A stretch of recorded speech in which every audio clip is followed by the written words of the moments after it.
আসসালামু আলাইকুম প্রিয় কুয়েত প্রবাসী ভাইরা। আজকে আমি যুক্ত আছি আপনাদের সাথে ছুটির দিন, যেহেতু মালিয়ার সি বিচ এর সাইড থেকে, এবং আজকে দেখানোর চেষ্টা করব প্রবাসীদের আসলে ছুটির দিন কেমন কাটে।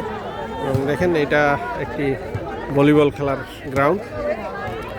এখানে আসলে অনেক প্রবাসী আসে খেলা দেখার জন্য, অনেকে আসে। তো এখানে ঠিক এই পাশে হচ্ছে মেয়েরা, অর্থাৎ ফিলিপিনো মেয়েরা বেশি আর কি ভলিবল খেলে। ঠিক এর পাশেই হচ্ছে ছেলেদের ভলিবলার খেলার মাঠ। এবং এখানেও আসলে যদিও পার্থক্য এখানেই বুঝবেন যে এখানের গ্যালারি আসলে একেবারেই খালি বলা চলে। মাত্র হাতে গোনা 5-7 জন দেখা যাচ্ছে।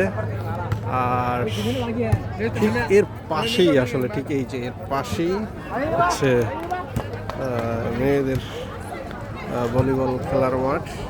দেখেন, এখানে কিন্তু অনেক দর্শক, কানায় কানায় পূর্ণ বলা চলে। তো এছাড়াও ঠিক পাশে, এটার পাশেই হচ্ছে আপনার সাগর। এবং এই দেখানোর চেষ্টা করব সাগরের, এই সাগর আরব সাগর। ঠিক এই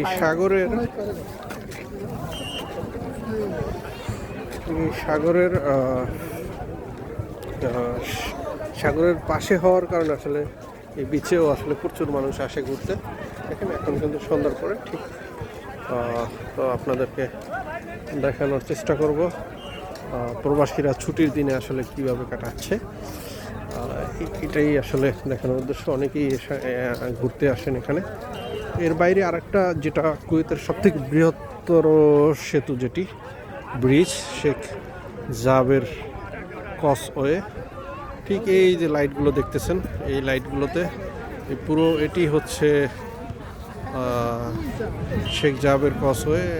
এটি সুবিয়াতে গিয়ে সমাপ্ত হয়েছে। এবং এই যে সাদা এই অংশটুকু, এটি হচ্ছে কুয়েতের সংসদ ভবন। দেখানোর চেষ্টা করি আপনাদেরকে। এবং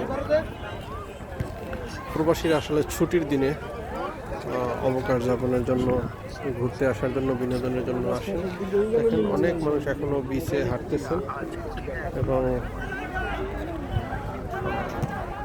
সি বিচের পাশে আসলে এই সাগর পাড়ে আসলে অনেকে মাছও ধরেন এখানে বড়শি দিয়ে। এভাবেই আসলে প্রবাসীদের ছুটির দিন কেটে যায়। তো অনেক মানুষ আসলে এই যে ভলিবল খেলা দেখতেছে, তারা অনেকেই খেলাধুলায় অংশগ্রহণ করতেছে, পাশাপাশি অনেকে আবার খেলা দেখেও বিনোদন নিচ্ছে। এভাবেই আসলে প্রবাসীদের জীবন কেটে যায়।